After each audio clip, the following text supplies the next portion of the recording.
Welcome back, rugby fans, of course, to the Rugby Debate Show. We put ourselves and our guests to the test here on the Rugby Rant podcast show. My name is Ty Braga, your host for today's activities, alongside the familiar faces and voices of the big guy Ferrara. Joining him, of course, is Rob, the Hammer Hammerschmidt. These are your locals. These are your regulars. But today, we have a competitor. Joining us from North Carolina is superfan for Rugby ATL, Darryl McCormick. Darryl, welcome to the show, my friend.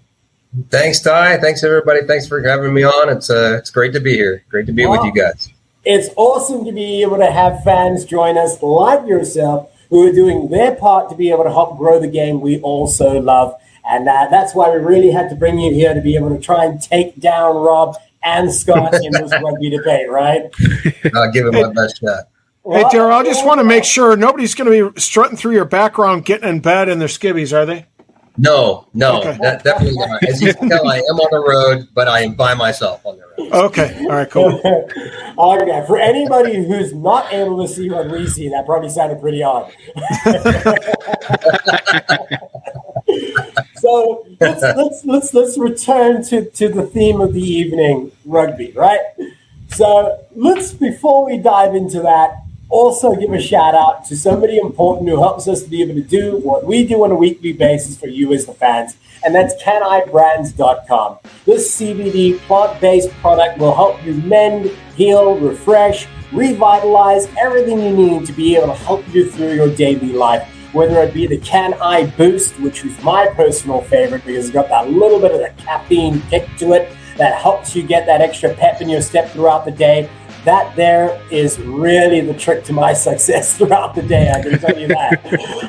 But it is so easy to be able to apply. You've got a dropper. You've also got the spray. So whatever you may prefer, these are non-habit forming. They're a great alternative to prescription drugs. 0% THC, so never worry. If that's not what you want, you're not going to get that. But what you will get is a credible product that is used by fantastic athletes across the nation, whether it be all the top sports or even down to the MLR, with the Free Jacks currently using many of their products to help them in their mending and healing processes. Because we partnered with them recently, we are offering to all of our listeners the chance to be able to go and check out canibrands.com using the promo code RANT25 for an additional 25% off anything that you order. And that means put as much as you can in your cart, because everything will be 25% off, not just any single product. It's everything in that cart. And once you exceed $49 on one purchase, you'll also go ahead and get free shipping anywhere in the continental US that they, of course, ship to. And that, again, is canibrands.com. Check them out using the promo code RANT25. That being said, gentlemen, I now need to be able to return to the matter at hand, which is what is the debate for this episode 69 here on the Rugby Rant podcast show. And recently, news broke that in the developing news, we always knew that the USA was preparing to be a contender to host the Rugby World Cup. They already expanded on the thought that they were planning to do 2027 as their first bid, 2029 for the Female Rugby World Cup, and then, of course, culminating in that final bid that we all believe was probably the most likely of them, right, will be 2031. A spanner in the works. Recently, World Rugby, should I say, announced that England will also be competing for that very same bid. And we are here to be able to talk about the merits of their bid against the USA one. So with that in mind, each one of these competitors, each one of these ranters, as we like to call them, will have 2 minutes to be able to debate the point at hand. Is there merit in that conversation, whether England could trump the USA bid or not? Or is it all just hogwash? What do they think? But they each have 2 minutes to be able to tell us what they think using the yellow card. I will remind them if they go over 2 minutes, they got their first warning. Continuing to do so, they'll be promoted to the red to be out for the next round. With all that being said, they know the rules. We're going to start this round with our guest, and that is Darryl McCormick. And I will hand the floor to you. In between, I'll throw in a few interesting points for us to get a little bit more context. But once again, we are debating the merits of the England proposed bid for the 2031 World Cup in competition to the USA bid to host the Rugby World Cup on US soil. Darryl, take it away. All right, thanks, Ty. So my take on this is this, that MLR is the, if it wasn't for the MLR, we wouldn't even be having this conversation. So MLR has put us on the map as a rugby nation, and if you put yourselves in the shoes of World Rugby, they've got to be looking at the success of Japan, how they have grown as an emerging nation, and in fact sponsored and hosted a very successful World Rugby Cup.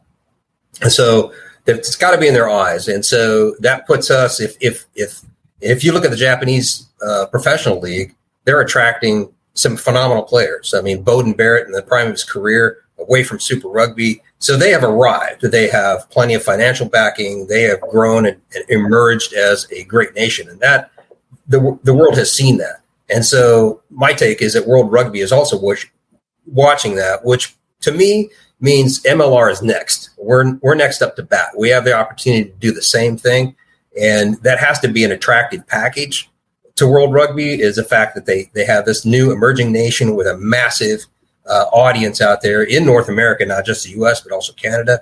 And that's got to be extremely attractive. England, they don't really have that to bring to the table. They have their tradition and those types of things. So I think that package has got to be super attractive to World Rugby and the potential audience. And I just think that's going to be the thing that puts us ahead of the game, is that attractiveness to World Rugby. Right. So to be able to sum it up, your platform for your rant is really the. Oh, can you hear me? Am I on again?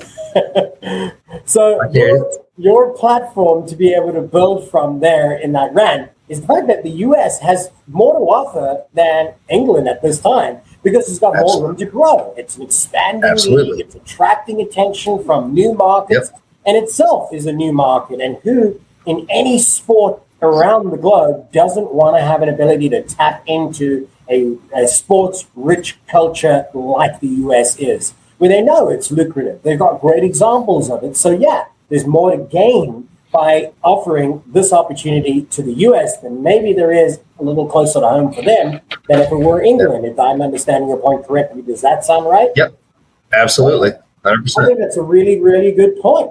And when we talk about the financial gains, let's look at two examples. We think about most recently with Japan. Japan was given an opportunity as a developing, emerging rugby nation. So not that we're in the same category just yet, that's not what I'm implying. But many of the same parallels can be made between where their rugby was when they started their journey towards a Rugby World Cup. Bearing in mind, their first bid was back in 2011 to try and host the 2011 World Cup. They only achieved that goal when receiving the 2019 Rugby World Cup, and that generated over $800 million for their country, for the World Rugby, should I say, but it brought in over $4 billion to their economy. In contrast, when we have England, who back in 2015 were the host, alongside some of the other host nations, it was a joint bid, but bulk of the tournament was held in England, and they only generated $200 million in comparison. And that's a difference of 4 years. And 800 was derived from an emerging country, and the powerhouse where rugby was born generated 4 times less. That's an interesting point. But let's hand it over to Rob Hammerschmidt. Absolutely. It's a point that I wanted to bring up, so thanks, Ty. I appreciate you killing my fire. No, I'm just kidding. I left that one for you. But I actually wanted to see this topic come up because I felt like driving our good friend of the show, Ross Campbell, absolutely crazy. So he's a big advocate for the United States having the Rugby World Cup in 2027. But the reality is that I think we have to look at the pattern for what's been established based upon Japan. Remember that they put in for 2015 with their eye actually in 2019, which they were given. Okay, so look at the pattern. 2011, New Zealand, Southern Hemisphere. 2015, England, Northern Hemisphere. 2019, an emerging market. 2023, Northern Hemisphere with France. My guess is Australia. That's by all accounts. People are saying Australia is going to get 2027, 2031 an emerging market. Am I saying that England is not going to be competitive for 2031? No, I just don't think that that's what they actually have their eye on. I think they're looking to have their eye on 2035. If I had to put, money on the table. And I tell you, there's two reasons why. World Rugby is heavily influenced by the RFU. RFU, or the World Rugby, doesn't move with the RFU's approval. So they have a plan, right? Just look at what Dan Leo talks about in Oceans Apart. You can very much get the sense of RFU's power within World Rugby. And quite frankly, World Rugby is pouring a lot of money into rugby development into the United States. A good friend of mine has been doing a lot of youth development programs in Seattle, Atlanta, DC, amongst others in the last 2 or 3 months. Why? Because World Rugby wants to see the United States get a Rugby World Cup. They want to see the players that are 13, 14, 15, 16, and 17, whom they're putting money into these development programs right now, actually become the stars of 2027 and potentially 2031. Right? That's 10 years' time. Those kids will be in their prime for those 2 World Cups to get into the bonus or to the knockout stage, and then maybe win a quarterfinal in 2031 on the home soil. That's what they're trying to produce by pouring all the money in there. That's why I think it's going to be England in 2035, United States in North America in 2031. Right. So your argument is they've already made the investment. They've laid the foundation. Why would they change course? Correct. When they've already kind of formulated this plan that has the fruitions coming out at around about the same time. So, yeah, I think there's a lot of merit in that because, as you identified, recognizing the talent as young as 12, 13, 14, 15 years old will be that generation to become the senior players 10 years from now. And, I also wanted to circle back around to something that was kind of an underlying theme that, the Rugby World Cups often are bid on with the intention of losing the first bid, knowing then what you have to be able to work on and put you in a better position for the second bid. Now, that change only came about very recently because the laws were changed, or the rules and the guidelines and the process for choosing the host nations had moved to a dual announcement format, away from a traditional one event, one announcement, and everybody would compete for that same one. So you really only had a 5-year cycle to be able to plan your bid, do the bid, and then by the time it was announced, you had a 4-year difference between when it was announced and when you were going to be hosting it. And that's very short, especially for developing nations. So this dual announcement format was inducted because it meant that if you were planning for a 2027 Rugby World Cup, or sorry, I say a 2031 Rugby World Cup, you could bid for the 27, learn what you needed to work on for the 2031 and put yourself in better stead. This, we all believe, is the formula that USA is following, which is kind of to your point earlier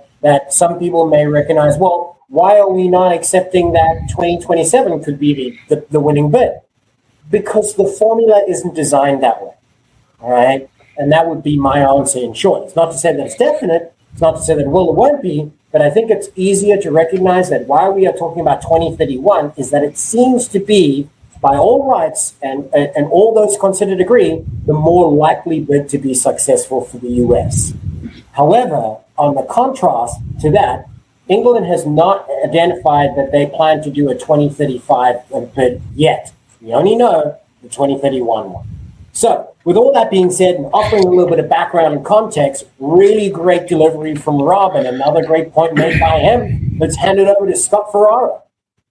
Let's get hot, baby. So, I do think that England, let's be honest, England putting in a bid for any World Cup, no matter what year it's going to happen, they're one of those teams that everything's already set up for them. They've done it before, 2015 being the last one.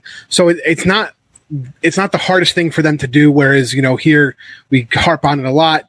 One, is it a USA bid or a North American bid? How do you go from coast to coast, where travel in the UK is a little bit easier, in England is a little easier. Japan kind of had the same issue where they were kind of traveling a lot, but I still feel like the time zones for the United States is a big thing.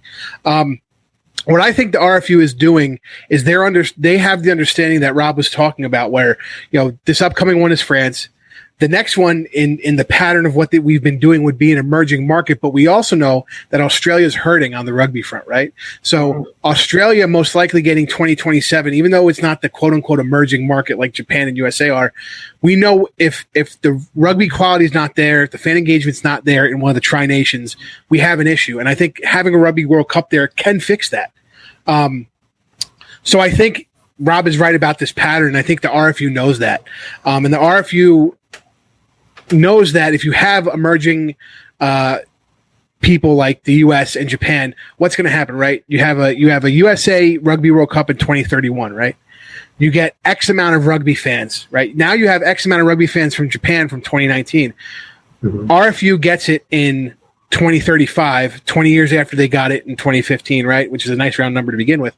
Now USA and Japan fans are going to come out to watch their team in the UK because there's X amount of fans, right? There's going to be a lot more fanfare for those emerging market teams to go to England and watch their team play in the Rugby World Cup. So it's not just talking about what England can do in England and playing the powerhouse teams. It's those emerging markets, as they're going to play each other in those pool matches. Ticket sales are going to rise. Ticket sales are going to become more competitive. What's going to happen on the secondary market for those ticket sales? Obviously, tourism, one of the biggest things that happens during a Rugby World Cup, a soccer World Cup, a Super Bowl in America, right? Tourism spikes, sports gambling spikes. I think RFU is seeing what the pattern is and knowing that even though 2031, that's the bid they're looking at. Again, it's probably going to be 2035. It's a nice round number.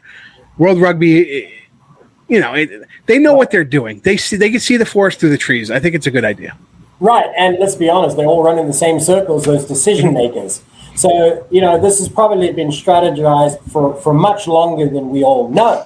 But in that strategy, there was an interesting twist, because back in 2020, it was originally announced, in fact, I think it was also reiterated earlier this year, that it would be a home nation bid that was speculated. And what I mean by that, it would be a combined bid between Ireland, Wales, Scotland, and England. And that was what they thought was going to be the formula, as it had been similar in the past.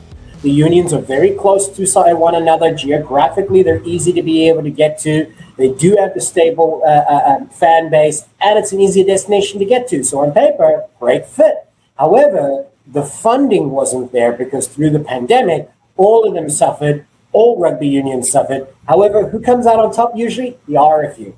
Right. So to further Rob's point, the RFU is such an important playmaker and decision maker, whether we want to realize it or not. And there's many examples that could cite this. So they decided to be able to go it alone. But really, in this process, something else that was brought into this dual announcement process is that they were going to include, for transparency. Now, there's the key word, for transparency.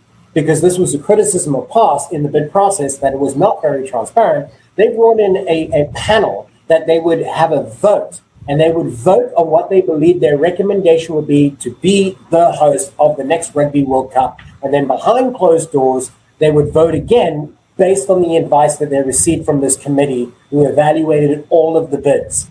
This process, you would think, is pretty easy to be able to follow. If there's a unanimous vote, and everybody says it should be England or it should be the US, that the next thing that would follow would be an announcement for that person if it's been recommended. That didn't happen. Here's the thing. So we talk about crossover athletes a lot. So let's talk about those crossover fans. The keywords I like to talk about here: crossover fans. So any of you guys who are college football fans or as old as I am, you guys remember the BCS system that they had, right? And then they went into voting for who's going to be national champions, right? Well, what would happen? The AP poll would be this, the whatever poll would be that, and you'd have guys who are co-national champions. You have this, that, and the other thing. You had people voting on the playoffs after the BCS in college football, and then all of a sudden their votes were public, but then other teams made it into those championship games. So my point is, as transparent as you want to make those voting, what's happening behind closed doors is what's going to dictate the actual vote. Right. So whatever World Rugby feels is best for them, regardless of what that public vote is, that's what they're going to vote on behind closed doors. Well, so I don't understand. My point is, I don't understand why everybody, that's not transparent. We all know it's kind of shady. I mean, we all know what's going to happen, and at some point, somebody's going to get screwed. They hired to be able to do this. And to finish the example, so in the announcement for France to host the 2023 Rugby World Cup, South Africa was the unanimous vote of who should get it. They beat them in every single category, apart from 2. I should correct myself. But the majority, they scored 78 on the scoring system, and France scored 75. Ireland bowed out because they knew they were going to lose at 72 points out of 100. So yet, all of it said that this is what it's going to be, and the World Rugby still voted against the advisement. So forget about that, because right now, the reason I bring this up is that same council has said on face value right now, it looks like the US bid is the leader, right? So, and some people have said online, well, this is what it's going to be. All the experts say this is what it's going to be. My point remains and leading back to Scott's point, forget about that, right? Because it can change at the will. What happens, just because you may win in all these other categories and you end up with the final points and everybody says you have the best bid on paper, they will go with what is best for them. And they may change that right at the last moment. What do you guys think? I mean, listen, it's a Kentucky Derby. It's a horse race, baby. Just because you have the best odds doesn't mean you're going to win. Right. And, people want to talk about who has the best odds as far as 2031, and everybody's going to say US. But that's because we're also very vocal as fans. We have a charged up fan base that wants it. So I think the pundits are listening to the fan base and not necessarily looking at the forest through the trees as they should be. And, for whatever reason, I've been noticing, and this is a lot of rugby pundits, they're looking at what people say online and they're taking that into account like it frigging means something, and it doesn't. So let's be honest. Could we have 2031? Absolutely. Do I think we're a front runner, quote unquote? I think we're high up there. But when something goes wrong, South Africa has been hurting with COVID recently, right?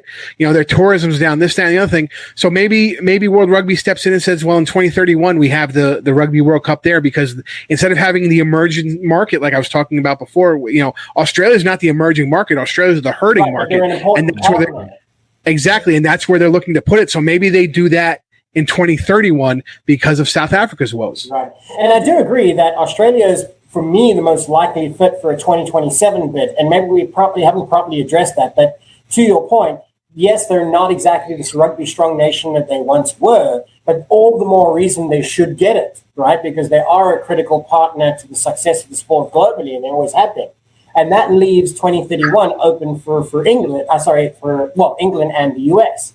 But let's turn it to Darryl for a moment and really ask the important question here. Is an England bid a legitimate threat to the US one? I think it's a legitimate threat, but if you look at some of the articles that were published, the reason for the new director of rugby there is reasons like they want to bring on more world-class players, and they want to bring inclusiveness in to who doesn't want that? Everybody in world rugby wants that. So I think if you go by that argument, it's a little bit on the weak side versus growing the international market and more viewers and more people to the game internationally. Right. And then everybody wins. The entire sport has the opportunity to grow. And so surely this must be one of the great motivators. But we don't, and that I wish, a little bit of more criticism for World Rugby. I wish they would identify what are the metrics for success that they are looking for. Because if it's just financial gain, I have to be able to think, yes, England is an easy fit and you probably will be profitable, but it pales in comparison what's been shown by the 2019 successful World Cup by Japan. And if we could just mimic some of those same successes, it should be an easy fit for a North American bid. Rob, I can see you ready to jump in. So, my question is this move by the RFU a little bit strategic? In other words, have they done this, has World Rugby encourage this in order for them to spur the North American bid to kind of reach a higher level of markers in their actual bid? So it kind of becomes a motivator for the North American bid to really get themselves in gear, to really have a plan, get that plan on a table so that so that they become that front runner that everybody thinks they are. To use Scott's metaphor of the Kentucky Derby, often a horse runs faster with one beside him. Right. Right. Exactly. Or maybe World Rugby stepped in and asked the RFU, hey, just put in a bid for 2031 because if the USA bid falls through, or if we can't find stadiums, or the time zones are going to be an issue, pull it off. And not just pull it off, but I would say in an way easier way because they've been there and done that and have the facilities. Right. I wonder if they go to the facilities and say, well, we want to do grass and we want to do this. Well, at that point, the whole Northeast is out. Then you're not going to be playing games in the Northeast. In the United States, if you're going to make it, grass fields and this, that, and the other thing. So, I mean, I could see that maybe it's just their backup plan. Well, to that point, though, too, England has hosted World Cup events before, but I don't know, and maybe I'm wrong, but I believe they always co-hosted with another nation. In 2015, they had some events in Wales and they had some events in France. I think that stepping away from that tradition, I think France now in their 2023 bid is the only North American nation to be the sole host. And they obviously have the ability to Weren't they the sole host in 07?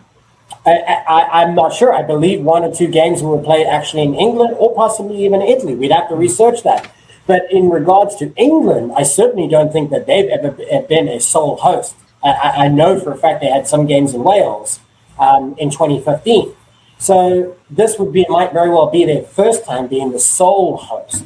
And if that's the case, maybe it's going to be a little bit more difficult for them. Maybe it's not. Maybe it's not even a factor, right? Because their level of the game is certainly at a higher standard than that in the US, for sure, and most around the world. But it too has its own financial struggles, right? Mm-hmm. So I'm curious. There's a lot of different angles to be able to kind of approach this from.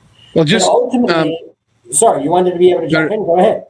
Yeah, I'm looking at it now. Yeah, it was. Sorry, I'm looking at the stadiums. Leicester. I mean, it looks like in 2015 it was just England's. No, there was. Oh, they used Cardiff's Millennial Stadium in Cardiff. Yeah, and Wales, everything else was an English stadium except for Millennium Stadium.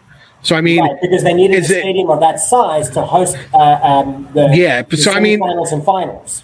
Correct, but I mean, I would say besides that one stadium, it is the UK essentially, England essentially hosted by themselves. I mean, because you're going, Twickenham and Wembley are gonna hold Mulder and Cardiff anyway. So, I think now with the way it is, it's 2015 was actually I would call it a sole bid. You know what I mean? Very close too. So let's say for the most part they could have pulled it off as a sole host nation if they wanted to, right? Because they had the facilities, and that's another thing. But I wanted to kind of dive into my final point here on why I believe it's going to be a USA bid that'll be successful for 2031. If they end up being successful, let me rephrase it, it'll be for one of the key reasons. And for me, what stands out as being important to World Rugby is that a Rugby World Cup event is not sandwiched between 2 other larger events. And that's what will happen if it is 2027 in the US, because in 2026, you've got the FIFA joint event between Mexico, Canada, and the US, right? So you don't want to be on the back of that because that's the largest sporting event the world knows, arguably so. The second largest is the Olympics in 2028 in Los Angeles. So you don't want to be sandwiched between these two. So it seems logical that they want to be in the limelight, that they'll move it to 2031. So again, to the original point, it's in their best interest to make sure that the USA, if they are going to be competitive and have a likelihood of achieving a win on either of those bids, it should be 2031. Right. Also, just to recap what Rob was saying in 2007 with the France World Cup, Cardiff and Edinburgh, Millennium Stadium and Murrayfield were 2 venues hosting matches in that World Cup. Again, predominantly in France, but yeah, they were correct. Yeah, correct. So again, they were a joint bid essentially. I mean, yes, maybe it was only 1 or 2 events, but usually when that happens, they have to be the larger stadiums because they're later stages in the competition. But yeah, that's an interesting point. So, gentlemen, as we head into closing out this round, again, I will leave you with an important question. Darryl has already answered it in part, but I'll start it with him again. Who do you think is going to win the bid, And do you think England is a real threat to that if you believe it to be America that will win that bid? So tell us your final thoughts. Yeah, I still think the USA has the absolute, I can't say 100%, but we're a strong leader. I think, like you pointed out earlier, England might push us as a nation, as a group, as a fan base, whatever, to get all of our ducks in a row. But I think we're definitely leading the pack, and I think it's going to happen. Excellent. Love your confidence. Rob, what are your thoughts? Yeah, I think England RFU is a motivator. But ultimately, I think the United States is going to get to 2031 Rugby World Cup. I've been saying it all along, and I'm going to stand by my decision on that one. Right, no flip-flopping, right? Not this time, Scott. So on that note, let's hand it over to Scott Ferraro. Yeah, I think 2031 is going to come here to the States. I think any earlier, it just wouldn't happen. But I do think the English bid is more of a backup plan, a catastrophic failure. We can throw everything in England. We can use Murrayfield. We can use Millennium Field in Cardiff if we need to. And it's kind of already set up. But yes, I think the United States gets it in 2031. Right. And we will find out who actually gets it come next year. May 2022 is when the schedule is for the announcement of those two bids. The first of which being 2027, and then 2031 for the men's event, and of course 2029 for the women's event, which America is of course a competitor in that bid as well. Which only furthers our point that we didn't talk about it though, is if hosting a 2029 is a great platform to be able to prepare yourself for a 2031, and a few trials before then could help you work out some of the growing pains and the pain points involved. But it seems that everybody here on the Rugby Rant podcast thinks that the USA is still strong, and even though there may be a competitor who has risen, a worthy competitor, it still seems more likely that it's in the best interest of rugby as a sport and in World Rugby's eyes to be the better pet. Well, we'll have to be able to, now with that in mind, crown a winner for this particular rant. So, gentlemen, as per normal, you have made it quite challenging for me to be able to pick a winner. And that being said, we'll find out who it is after this break. Tighthead Brewing Company is Chicago's premier location to watch rugby and enjoy quality ales and lagers for all seasons.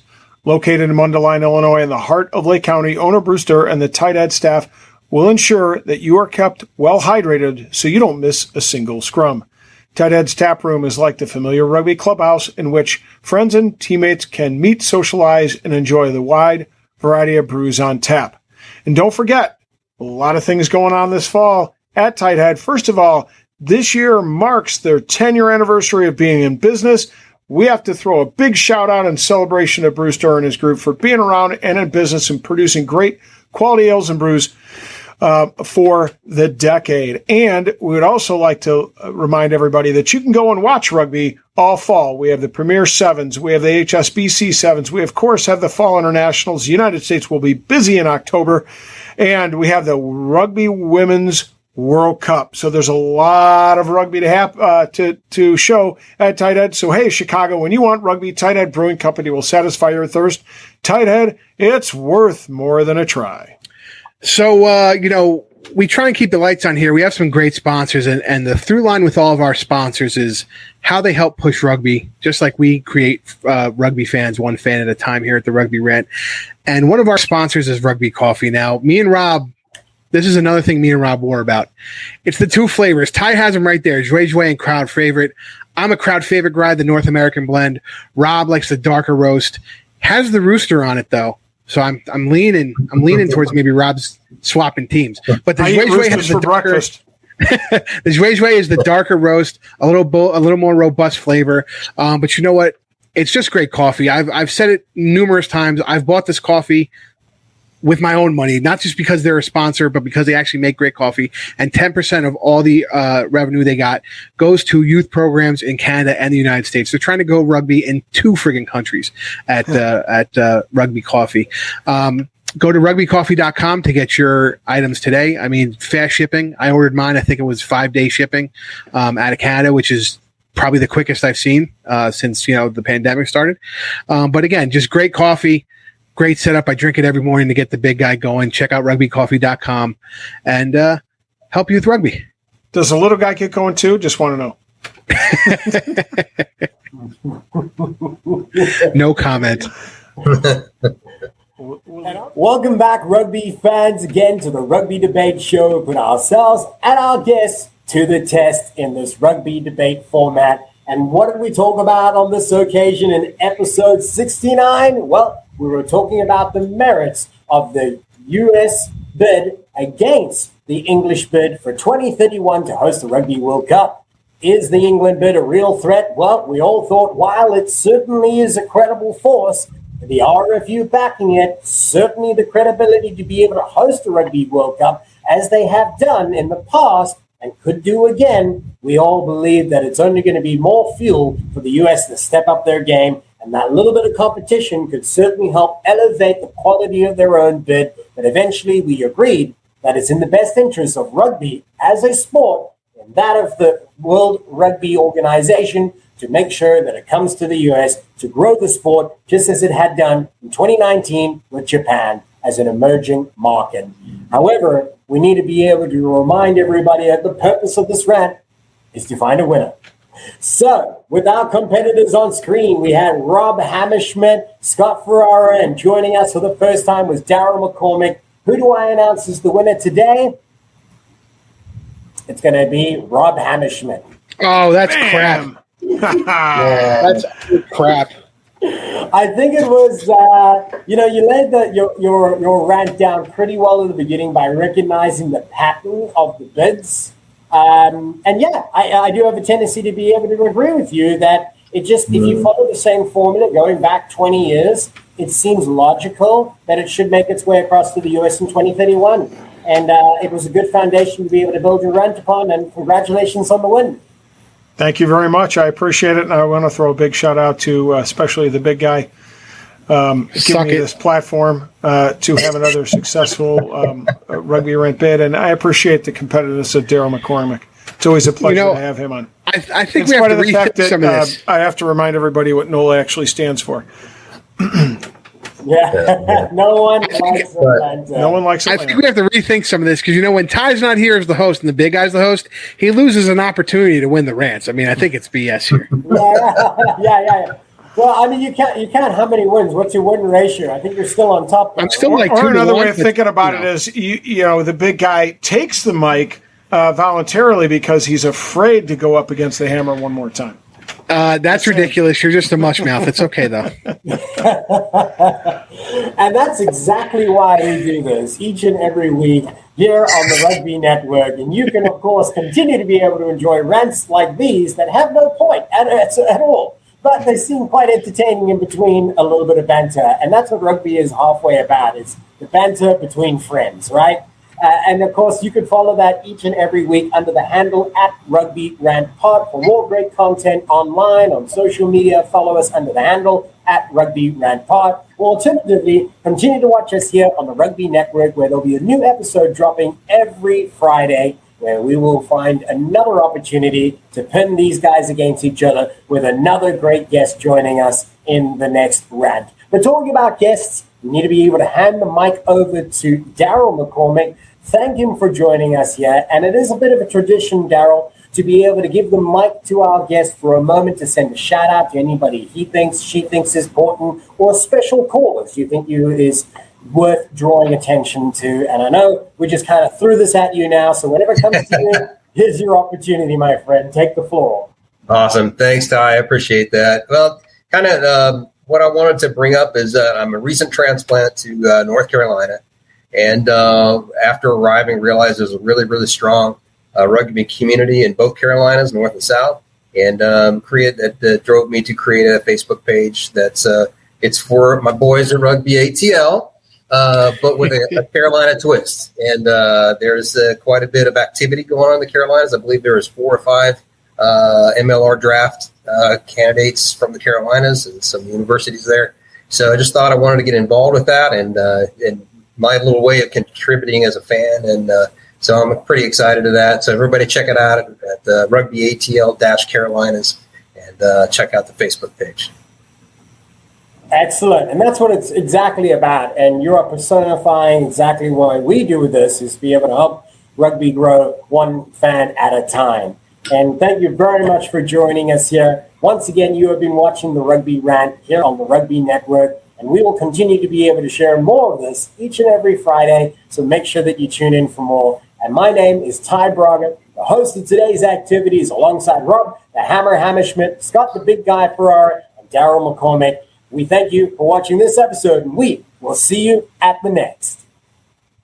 Welcome back, rugby fans, to the second round of the Rugby Rant debate. As you know, we put ourselves and our guests to the test, and on this occasion, we're going to turn our attention to the recent news that Major League Rugby is developing and launching the Peak Performance Series. This offers a rare opportunity for rugby lovers, enthusiasts of all different levels to really dive into the professionalism around the sport, as they hope to elevate many of those rugby lovers, coaches, fans, anybody who really wants to be able to become a professional in the sport and elevate their level of professionalism. This really is the first time we've seen any program of this sort, gentlemen, and it's great to be able to see Major League Rugby driving it, because they really have helped raise the level of success for the sport in North America. And we're here to be able to talk about the merits behind this, the goal that it may very well achieve, and ultimately, is it a great idea? So let's take a closer look at whether it will help elevate the professionalism of the sport here in North America. And to be able to start us off on this rant, we're going to turn it to our guests as we usually do. Remember, you have 2 minutes, and they start now. Darryl McCormick. Thanks, Ty. Yeah, this is a pretty exciting new activity, and it's I think it's just one more level in MLR that's trying to elevate the professional level. I think if you look at some of the Tier 1 nations and where we're headed as a nation, you get into all kinds of things like the mental aspects of the game, and you look at some of the not just the techniques and skills, but the mental, the psychological aspect of the game. And I think that's all adding to the mix and creating such a professional high level end of rugby thinkers, not just athletes, which we have obviously the raw athletic talent, but just get us trained into that mentality of the whole aspect of the game, and mental, physical, and all of that wrapped up together. So I think it's a really, really interesting professional addition to MLR. Right. And, it's got so many great upsides, and I'm sure my colleagues will dive into some of those. So before I do, let's hand it over to Rob Hammerschmidt. Well, first of all, let me start off by saying I've been a long advocate for the fact that the USAR needs to think about how they engage in growing rugby as a sport, and we as a rugby consuming public need to do the same. We always think that they need to put a lot of money into youth rugby and things like that, and we can't. The United States is far too large of a market in order for the USAR to do that, and obviously, given their bankruptcy issues, they certainly can't do it now. Enter the Peak Performance Series. I think this is where the USAR should have gone, and certainly can help contribute to where the United States will go to develop rugby moving forward. So what am I saying? Well, what they're really doing here is providing tools for referees, for coaches, to begin to think how they want to put in high performance systems into their clubs or programs, right? And they can even expand beyond this and start to bring in, how do you establish a rugby club? How do you run it? How do you get sponsorship? How do you do things to really generate that engine and make it sustainable, so the USAR doesn't have to fund and support it? They become self-sustaining grassroots endeavors on their own. I really like the idea of the fact that they paired this, in particular in D.C., with the All Blacks game. Participants get a ticket to the game, which is awesome. It'll be a sold-out show. Notice they're, talking about building relationships through rugby, which is important to any grassroots organization, to build relationships and grow the sport. I love the fact that they've included officials. We need to develop and bring more officials into the game if we're going to grow the sport. You got to have officials. They're a lifeblood to the organization. And finally, I think the next step of this would be to actually have one of these hosted in the next emerging MLR city. So imagine a city that's going to have an MLR team the next year.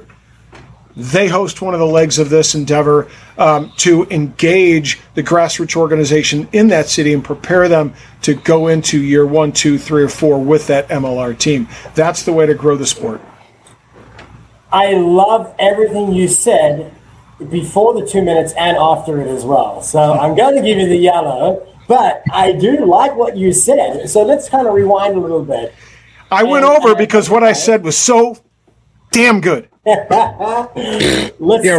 see the replay. All right. So, yes, I love the fact that you identified that this peak performance series is about giving tools to those that can then go out and create these programs, can further the programs they're involved in by creating, giving them the tools to be able to take it away and make these autonomous programs. So they're not on a daily basis having to drive the success of these rugby individuals who will then go on to create even greater success wherever they may have come from. So they're giving them the tools to do that. And they're doing it in a convenient manner. They're doing it also around a large event, so it's got an added benefit, an added value, and an added attraction, right? So if you can learn about rugby and you're not only there for that, but you get to enjoy it at the highest level as well, why not? Sure, Washington can do that because it's convenient with their calendar and it just happens to coincide with that. But there are 3 locations that have been chosen. One is LA, one is Atlanta, and then one, of course, is Washington. And they represent 3 districts, the West, the East, and the South. If you are not yet familiar when these events are happening, allow me to share. The first of which is October 1st to the 3rd in LA. That'll be taking place, of course, with the Giltinis driving that program. Then you'll have October 22nd to the 24th in the East, Washington, D.C. This has already been kind of tied very closely to the New Zealand matchup, which I think is the 23rd, right there in the middle.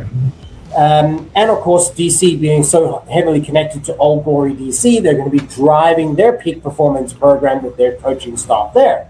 Then you've got in the final piece in the South, representing the South, is Atlanta. And they will be hosting their event from November 19th to the 21st. And that will take place in the Snake Pit at Life University.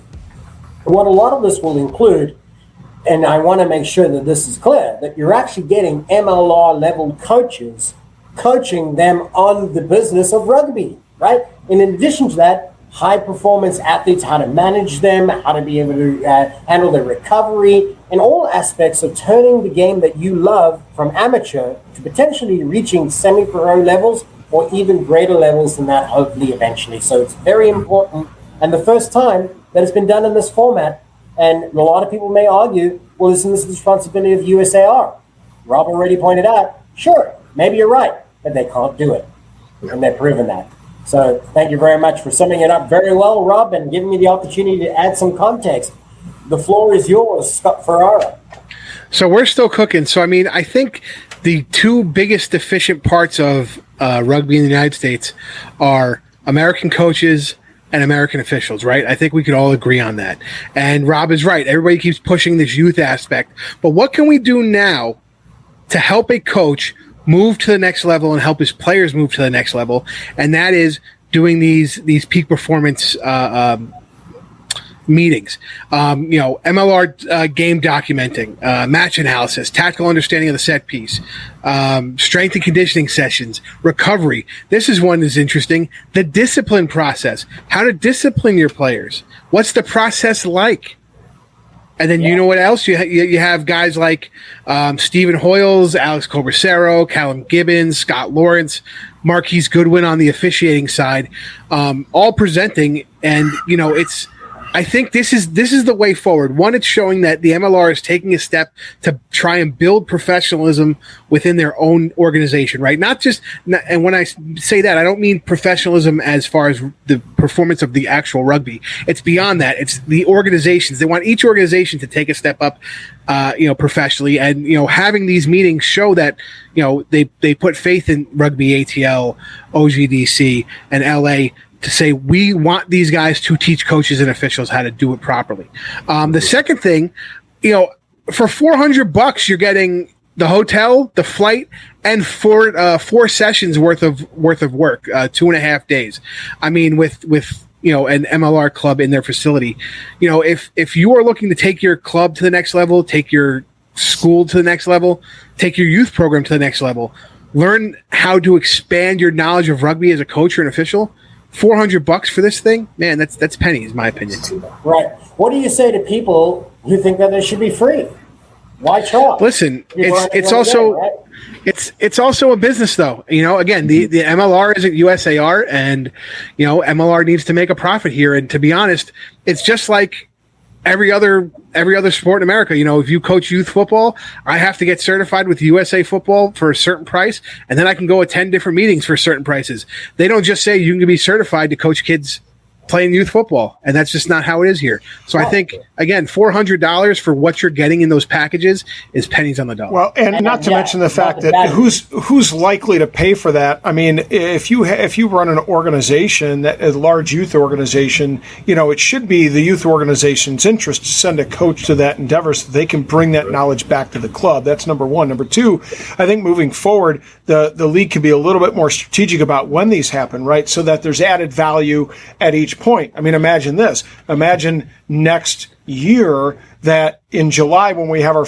when we have our internationals, the MLR season's over. There's a host city in July, centered around one of those USA matches here in the United States. There's added value there. You can do the same in the fall and kind of build it around some big events. Maybe it's men's club championships.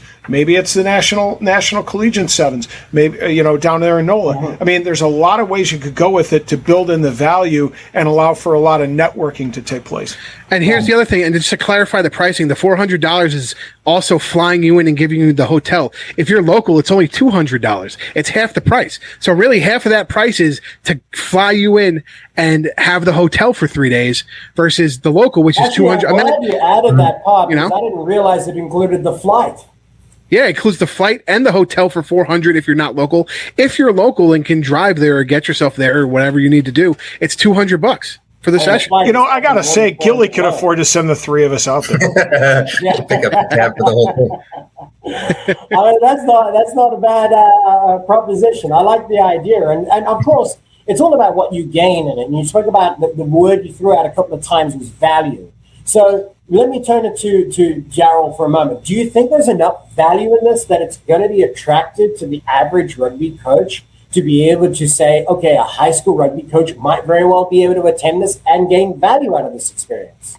Oh, I think so. And I'll to kind of touch on something I think Rob said earlier, that USA Rugby has fallen down so much on a lot of this that it projects the MLR, and MLR is in I think has projected itself amongst rugby coaches in all levels that now it's the credible source for training and guidance and how to build, like you said, a team and discipline, and that they weren't getting from USA Rugby before. And now they have a credible source where it has a lot of clout, I think, at this point. Right. And one of the criticisms about USA Rugby is even though they may have had maybe more watered down versions of this, like it wouldn't have been gather everybody together and all these subjects would be spoken about. They would have little kind of mini camps to be able to identify what coaches can work on, what referees can work on, and clinics to get them certified. But they were so few and far between, and they were often in obscure places, and they were never convenient for people to be able to get to. And it seems to me that the MLR has thought about these challenges and found a way to overcome them, especially if the package is so attractive that it includes travel and accommodation. There's a reason why, though. Whenever we used to say, hey, like I have a level 2 certification, right? I used to say, okay, I want to get a level 3. And USA Rugby's response would be, okay, get 8 people together that are like-minded that also want a level 3. And so now it's my responsibility, right? And think about that. You're like, okay, that's I want to improve my level. Shouldn't you want other coaches to do the same and encouraging them to do it and reaching out and making that happen? And the second thing is think about how much credibility that gives to the local MLR team, right? And I think about it from a Chicago standpoint as I think about everything else in rugby world. We have a lot of tribalism here, right? But when if let's say down the road a Chicago team came into the fray and hosted one of these, that would ingratiate everybody into the fold, and it would kind of help to break down that tribalism and help bring the Chicago rugby market together. So that's why I like the possibilities moving forward for this. And that's why I also like the fact that they've identified 3 regions, and to Scott's point earlier, they identified the most successful in those areas. You know, you got Atlanta, who won the conference in the East. You've got the West, which also ended up being the winner overall with LA. And then you've got a logical partner out on the East Coast with Old Glory DC, tying in the appeal of a world rugby event with New Zealand taking on the US. So that's already an attractive package. That seemed like a no-brainer there. So they've thought about the strategy. They've thought about the accessibility. They've thought about how attractive and how great a package could be, adding value for anybody who may attend. And I love that Scott also pointed out how diverse the knowledge is going to be that they're going to share, because it really covers not only just the playing or the coaching or the managing the players. It's the business of rugby as well, and that is where traditionally rugby has failed in the US.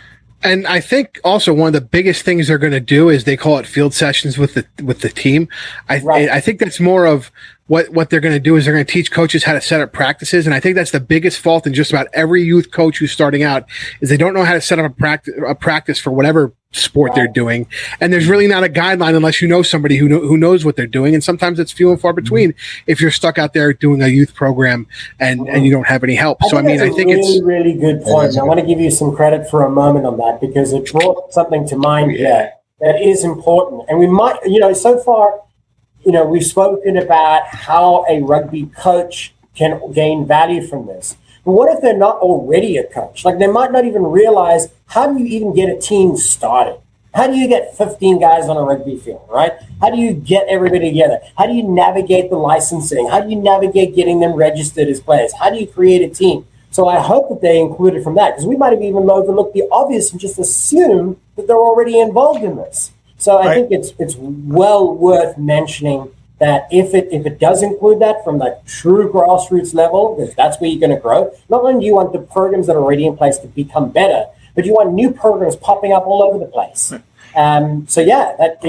that was the direction you were headed in, Scott, or not, it still brought it to mind because you made that point relevant. So huge bonus point there for Scott, purely because it really did bring up something that I don't think any of us have actually considered yet. I actually considered it. That was the point of my rant, is that it's really designed to grow grassroots. Yeah, but here's the thing. And my point was that down the road, that how do you again, I said, how do you establish a club? How do you engage parents to do, some of your organizational work for you so you can focus on the coaching element? How do you do all those things? Nobody pays attention to them. If you did say that, I don't know. You must have said so many nice things that maybe that one just missed. I missed that one. Okay, maybe Scott just said one good thing, and that's how I noticed it. But let's dive into the most important question. Returning to the start where it all began. Is this good? Will it raise the professionalism of where rugby is right now in North America? And let's go once around the table for a final thought. We started where we started this round before with Darryl. I think it will. I think it might take maybe a couple of years for it to gain a little momentum. But once that the word of mouth starts to spread and other coaches and folks start talking about it and the benefits of it, it's going to grow. So maybe not right off the bat, but I think it'll grow into something very significant very quickly. Excellent. Rob, final thoughts? Hell yes, and right away. Nice. I like it. It's going to make an impact right from the start. Love it. Scott? I definitely think it's going to make an impact on those individuals who are taking the opportunity to do this. And again, I think when they see the success of how it works out with these three, the West, the East, the South Coast conferences, I think they're going to do this more than once a year. In my opinion, they should be doing this twice a year. Hitting all those areas, but different cities in those areas. And that should be a twice a year thing. I think it's going to make an impact immediately. Right. So it seems we're all in the same opinion that it's definitely going to be good news. We hope to be able to see it grow and reach other cities. I love the point that Rob had pointed out is that maybe you want to target cities where there's an opportunity to be able to grow rugby because it might be an MLR partner down the road. Oh, are you surprised he picked Chicago? I mean, is anybody surprised he picked Chicago? Ding. Yeah. We were counting points for every time he said Chicago. I mean, there's another city that I call home that might soon see the MLR arrive. Right. I was going to say, you know what? He's going to say, oh, they should have it in Lindenwood in Missouri. You know, that was going to be the next thing he's going to say. Yeah. Who knows? If you got royalties every time the word Lindenwood was said on the show, you'd be a rich man. But let's make sure that we. I've yet to get free tuition. That's all I know. Right. Yeah, you'll settle for that. That's probably better than the royalties, actually.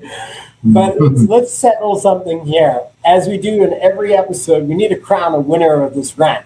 And as you know, they put forth their best points, and of course, we need to be able to crown a winner. And on this occasion, in this particular rant, for a little bit of controversy, fuel the fire, I'm going to hand it over to Scott Ferrara. Goddamn right you are. Rob was talking for 2 minutes, and Ty had no idea what the hell he was talking about.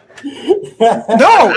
That's absolutely not true. Remember what he said at the end of it? He said, "You went over, but damn, all that was so good." I think he was going to have a cigarette after I was done because it was better than sex. It was so much he didn't know how to digest it all. You're so mad that he told you it was going to stroke your ego. He told you it was going to stroke your little ego for me. So he was trying to stroke your little ego, and then 3 minutes later he couldn't remember what you said, Rob. So just remember who won this rant. It was that what me. You call yours your little ego? No, that's what I call yours. That's why he has to stroke it.